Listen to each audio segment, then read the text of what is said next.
Trabalho mal feito é sempre arriscado. É o que eu tenho falado sempre. Imaginar que se vai fazer um jogo de esperteza. O caso específico, por exemplo, sugere o quê? Sugere arranjos, mutretas para obter aquele resultado, envolvendo inclusive um procurador que era da equipe, braço direito do procurador-geral. Ora, isso é grave, tem nome, inclusive, no Código Penal. Né? Atuando de um lado, atuando do outro, né? Prestando esse tipo de serviço, para envolver uma série de pessoas. É um desastre. Isso é a maior tragédia que já ocorreu na Procuradoria-Geral da República em todos os tempos. Não tem nada igual. Eu não queria deixar de participar da abertura do programa de hoje, mesmo fazendo de forma incomum, pelo telefone, direto do aeroporto. Para ser honesto, eu estou dentro do meu carro, trancado no estacionamento, para poder me isolar um pouco do som ambiente, porque o assunto que estourou ontem, já no final do dia, surpreendendo, colocando em verdadeira ebulição as redações de todo o país, é um assunto que não poderia deixar de constar desse nosso bate-papo matutino. Que assunto é esse, né? A Procuradoria-Geral da República convocou ontem uma entrevista coletiva na qual o Procurador-Geral Rodrigo Janot disse ter conseguido, graças ao trabalho da Procuradoria e da Polícia Federal, o conteúdo de novas gravações de executivos e donos da JBS que não foram entregues por estes cavalheiros aos investigadores no curso das negociações que culminaram com o acordo de delação premiada que todos conhecemos entre a Procuradoria-Geral da República e a JBS, o Grupo JIF. Nestas novas gravações, segundo o senhor Rodrigo Janot, constam informações, insinuações que ele considerou gravíssimas. Ele foi bastante enfático em dizer, para repetir apenas as duas coisas que ele citou, envolvendo membros da Procuradoria-Geral da República, para ser mais exato, um membro deles da Procuradoria, que foi braço direito do próprio Janot na PGR, e, segundo ele, insinuações gravíssimas relacionadas ao Supremo Tribunal Federal. Já se fala, há especulações nas redações, sugerindo que um ministro do Supremo Tribunal Federal, nessas conversas de Joesley, Wesley e seus executivos, sejam lá quantos forem, um ministro do Supremo Tribunal Federal é citado numa situação, numa circunstância muito grave, e outros 3 ficam em situação pouco confortável. Vocês imaginem o que isso representa em qualquer país do mundo, em qualquer democracia, uma suspeição como essa pairando sobre a mais alta corte do país. Rodrigo Janot foi bastante enfático também em defender a validade das provas das denúncias feitas, afirmando que, ainda que a delação premiada venha a ser cancelada por comprovada omissão, má-fé ou mentira dos delatores, aquilo que eles tenham entregue à Procuradoria-Geral da República, aos investigadores, e que se revele consistente, deve seguir sendo investigado e produzir as consequências penais cabíveis. Pois bem, a partir desta revelação de ontem, deu-se um bafafá que vai perdurar muito provavelmente pelos próximos dias e tende a crescer hoje com a divulgação, muito provável, o vazamento de parte maior destas gravações obtidas pela Procuradoria-Geral da República. Com este ambiente, é natural que cada um puxe a brasa para sua sardinha. E eu acho que eu estou aqui para puxar a brasa para uma determinada sardinha. E essa sardinha é a necessidade que a sociedade fique atenta às manobras inevitáveis que vão surgir para anular o processo todo relacionado às delações da JBS.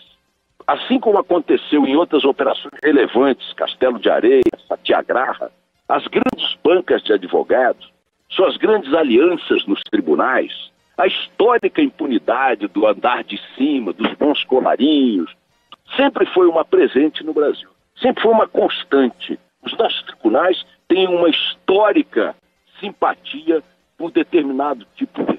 especialmente se este réu estiver com a caneta na mão, fizer parte dos grupos de poder que controlam os destinos desse país há séculos, se esses réus tiverem participado da nomeação de ministros de tribunais, se esses réus forem figuras que têm o domínio da máquina política, se esses réus forem homens de grande capital, mulheres de grande capital. É só olhar para a história do Brasil, ver o que já passou por trás das grades ou atrás das grades se encontra, a gente vê que a nossa justiça não está aí exatamente para julgar todo mundo do mesmo jeito. Então, diante de uma lambança como esta, que atinge com uma flecha bastante profunda os pés do prepotente Rodrigo Janot, com a sua empáfia, seu sou mais eu, fala demais, disparou uma flechada decisiva nos estertores de sua gestão como Procurador-Geral da República nos próprios pés. Está ferido mortalmente o senhor Rodrigo Janot.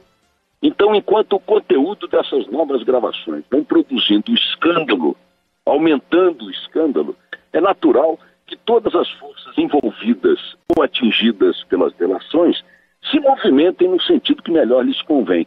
E a pior possibilidade que está já colocada sobre a mesa desde ontem é a possibilidade de que tudo que foi denunciado pela JBS seja invalidado sob o argumento muito conveniente, as bancas de advocacia, alguns ministros solidários com algumas figuras do poder e tal, e que, afinal, o delator é um mentiroso contumaz, o delator é um criminoso confesso, o delator isso, o delator aquilo. Ora, minha gente, vamos devagar quando. Se anularmos por qualquer rebimboca da parafuseta todo o conjunto de denúncias e documentos e provas apresentadas à Procuradoria-Geral da República do senhor Joesley Batista, seu Wesley Batista e seus executivos, ficarão no ar para sempre as seguintes perguntas: onde colocaremos a mala do Aécio? Onde colocaremos a mala do Rodrigo Rocha Loures? Onde colocaremos os 150 milhões de dólares de uma conta nos Estados Unidos que, segundo a JBS, abasteceu os interesses, os negócios e as operações políticas de Dilma Rousseff e de Luiz Inácio Lula da Silva? Onde colocaremos 1.829 políticos de mais de 30 partidos que o senhor Joesley Batista e o Wesley Batista disseram que financiaram com dinheiro de propina ao longo do crescimento corporativo do grupo empresarial que comandam até hoje? Então, se querem prender o senhor Joesley, o senhor Wesley e toda a sua quadrilha, que prendam. Se querem jogar em desgraça biográfica o senhor Rodrigo Janot, que joguem. Ele ajudou a cavar sua própria sepultura. Se querem cancelar o acordo de delação premiada, cancelem. Imagina, foi um acordo que escandalizou o país, cancelem o acordo de delação premiada. Mas, por favor, não avancem à fronteira que nos recolocará no patamar pré-Lava Jato, onde a impunidade era a regra absoluta e constante e imutável no nosso país. Não tem que anular delação nenhuma. Não tem que fazer o jogo dos grandes escritórios de advocacia e de suas fortes alianças dentro dos tribunais. Não tem que fazer o jogo das quadrilhas políticas à esquerda e à direita. Que se puna quem se tem que punir, que se cancele os acordos que se tem que cancelar, que se jogue no lixo as biografias que tiverem que ser jogadas, mas que aquilo que está concretamente apontado pelos delatores, pelas provas, tome o curso da justiça e o curso das consequências que tem que tomar. Senão é uma piada, né? Chega de Castelo de Areia, chega de Satyagraha, chega de impunidade. Toca o barco.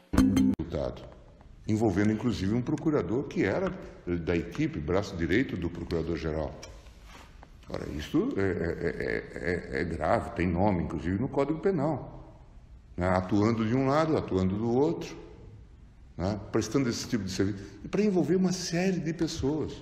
É um desastre. Isso é a maior tragédia que já ocorreu na Procuradoria-Geral da República em todos os tempos. Não tem nada igual. Maiores desafios desse período, alguém disse para mim, você realmente é um homem de muita coragem. Cheguei à conclusão que eu não tenho coragem alguma. Na verdade, o que eu tenho é medo. E o medo nos faz alerta. E medo de quê? Medo de errar muito e medo de decepcionar a minha instituição. Então, todas questões que eu enfrentei muito mais por medo de errar, medo de me omitir, medo de decepcionar a minha instituição, do que por coragem de enfrentar esses enormes desafios.